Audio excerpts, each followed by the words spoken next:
Star प्रवाह वाहिनीवरील वचन दिले तू मला ही मालिका सध्या अतिशय रंजक वळणावर आली आहे। मालिकेत ऊर्जा आणि हर्षवर्धन एकमेकांच्या विरोधात उभे आहेत। दरम्यान स्टार प्रवाह वाहिनीने मालिकेचा नवीन प्रोमो शेअर केलाय। समोर आलेल्या प्रोमो मध्ये अखेर ऊर्जा कोर्टात विक्रांतचा खोटा चेहरा सर्वांसमोर आणताना दिसते। विक्रांतच्या तोंडून सत्य बाहेर काढण्यासाठी ती त्याला डिवचते। ऊर्जा म्हणते, पद्माने मला सर्व काही सांगितलंय, तू तिचा जीव घेण्यासाठी तिचा ओढणीने गळा आवळला होता। हे ऐकताच विक्रांत संतापतो आणि रागाच्या भरात सत्य कबूल करतो। तो म्हणतो, मी ओढणीने नाही तर माझ्या हाताने तिचा गळा आवळला होता। विक्रांतचे हे शब्द ऐकताच कोर्टातील सर्वजण हादरून जातात। पुढे विक्रांत म्हणतो, मी विक्रांत शिर्के आहे, मी दारूच्या नशेत होतो म्हणून पद्माला हात लावला, पण तिचा तिथे जीव घेतला पाहिजे होता। पद्माला जिवंत सोडलं हीच माझी सर्वात मोठी चूक झाली। विक्रांतच्या तोंडून आलेलं हे सत्य ऐकताच त्याच्यावरचे विनयभंग आणि जीव घेण्याचे आरोप खरे असल्याचं सिद्ध होतं। आता मालिकेत पुढे काय होणार? ऊर्जा अखेर ही केस जिंकणार का, की हर्षवर्धनमुळे आणखी एखादा नवीन ट्विस्ट पाहायला मिळणार?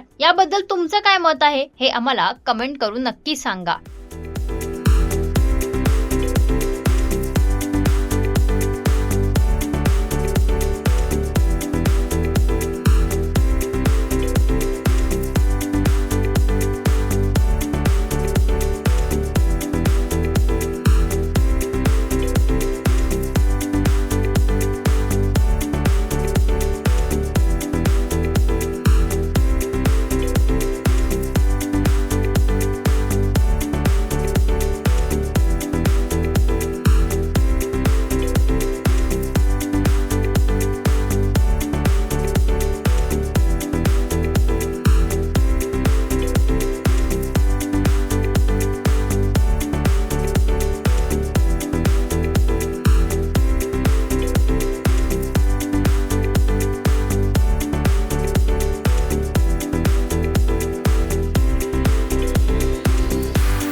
मराठी मनोरंजन सृष्टीमधील मालिका, चित्रपट, नाटक तसेच कलाकारांबद्दलच्या नवीन अपडेट्स जाणून घेण्यासाठी नक्की सबस्क्राईब करा इट्स मज्जा मराठी या आपल्या नवीन यूट्यूब चॅनलला।